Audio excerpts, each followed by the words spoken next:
নবম শ্রেণীতে যারা বর্তমানে পড়াশোনা করছে তাদের এসএসসি পরীক্ষাটি কিভাবে হবে সেটা নিয়ে আজকে শিক্ষা উপদেষ্টা ওয়াহিদুদ্দিন মাহমুদ তিনি একদম পুরোপুরি কনফার্ম করেছেন যে কোন বইয়ে পরীক্ষা হবে।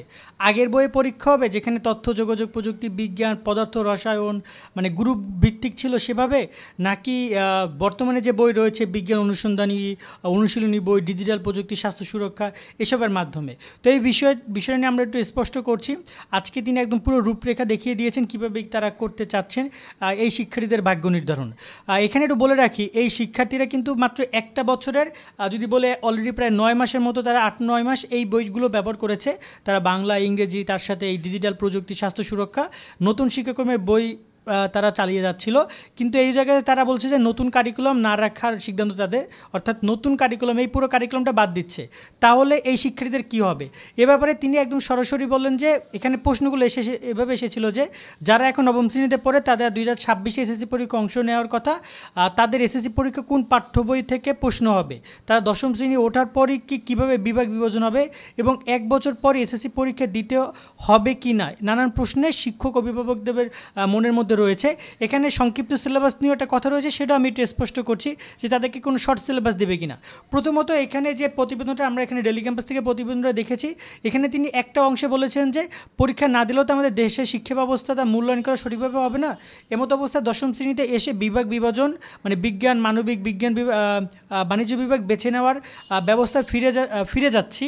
তারা মূলত 9-এ এই পরীক্ষাগুলো নিতে চাচ্ছে, বলতেছে যে ক্লাস নবম শ্রেণীতে বার্ষিক পরীক্ষা এগুলো অনুযায়ী হবে, কিন্তু যখন তারা এগুলো পরীক্ষা দিয়ে রেজাল্ট পাবে সেই রেজাল্ট অনুযায়ী তাদেরকে দশম শ্রেণীতে ওঠানো হবে। দশম শ্রেণীতে আবার এই যে 2000 আগের যে বইগুলো ছিল নবম ও দশম শ্রেণীর এই বইগুলো দেওয়া হবে, যেখানে বাংলা সহপাঠ সাহিত্য পাঠ, তারপর হচ্ছে ইংরেজি বাংলা প্রথম দ্বিতীয় রয়েছে, ইংরেজি প্রথম দ্বিতীয় রয়েছে, গণিত তথ্য যোগাযোগ প্রযুক্তি বিজ্ঞান পদার্থবিজ্ঞান মানে সায়েন্সের সাবজেক্ট কমার্সের সাবজেক্ট মানবিকের সাবজেক্টগুলো অন্তর্ভুক্ত করা হবে। তার মানে তারা কিন্তু পরীক্ষাটা ঠিক একদম আগে যেরকম সায়েন্স আর্টস কমার্স দেওয়া হইতো সেভাবেই তারা পরীক্ষা দিবে। কিন্তু এখানে একটা কোশ্চেন রয়েছে, তাহলে এই বইগুলো নর্মালি একজন স্টুডেন্ট 2 বছর পড়েছে, এই যে বাংলা বই 2 বছর পড়েছে, গণিত 2 বছর পড়েছে, সেখানে এই যে তথ্য যোগাযোগ প্রযুক্তি 2 বছর পড়েছে, সেখানে তো বর্তমানে যারা 2024-এ নবম শ্রেণীতে আছে 2025-এ দশমে উঠবে এবং 26-এ পরীক্ষা দিবে, ওরা তো মাত্র দশম শ্রেণীতে শুধুমাত্র এই বইগুলো পাবে। সেক্ষেত্রে কী করণীয়? নবম শ্রেণীতে তো ওরা আগের যে মানে যদি বলি পুরো নতুন যে কারিকুলাম সেটা ওরা পড়েছিল, ঠিক আছে, যে স্বাস্থ্য সুরক্ষা ডিজিটাল প্রযুক্তি। তো এই ব্যাপারে যতটুকু আমরা জানতে পেরেছি যে তারা শর্ট সিলেবাসের কথা বলছে। যেমন এখানে কিন্তু 2023-এ এসএসসি শর্ট সিলেবাস হয়েছে, 2022-এ এসএসসি শর্ট সিলেবাস হয়েছে, ঠিক আছে, 21-এ শর্ট সিলেবাসে হয়েছে। তো এরকমের একটা শর্ট সিলেবাসে তারা নিয়ে আসার পরিকল্পনা করছে।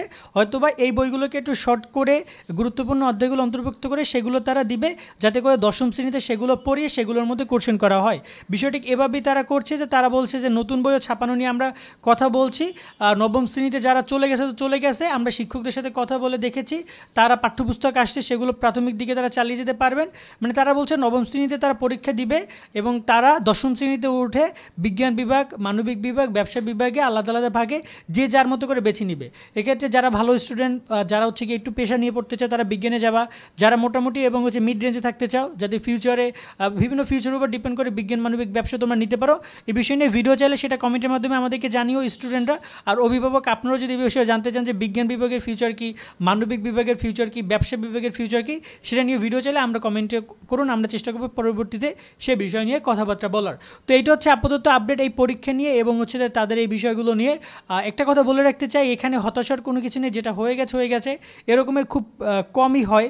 যেহেতু 2024 সালে যারা নবম শ্রেণীতে রয়েছে তাদের উপর দিয়ে বলা যায় যে এক প্রকার একটু অন্যরকম হয়ে গেল পরিবেশটা, যেটা গত সরকারের কারণে এই জিনিসটা হয়েছে এবং নতুন সরকার আসার কারণে মূলত সরকার পরিবর্তনের একটা বাজে ইফেক্ট পড়েছে 2024 সালে নবম শ্রেণীর শিক্ষার্থীদের উপরে। কারণ তাদের একটা বছর শুধুমাত্র এই নতুন কারিকুলাম পড়ে গেল, যেটার কোনো ফায়দা তারা জীবনে উপভোগ করতে পারবে না। আজকের মতো এখানে বিদায় নিচ্ছি, সকলে ভালো থাকবেন, আল্লাহ হাফেজ।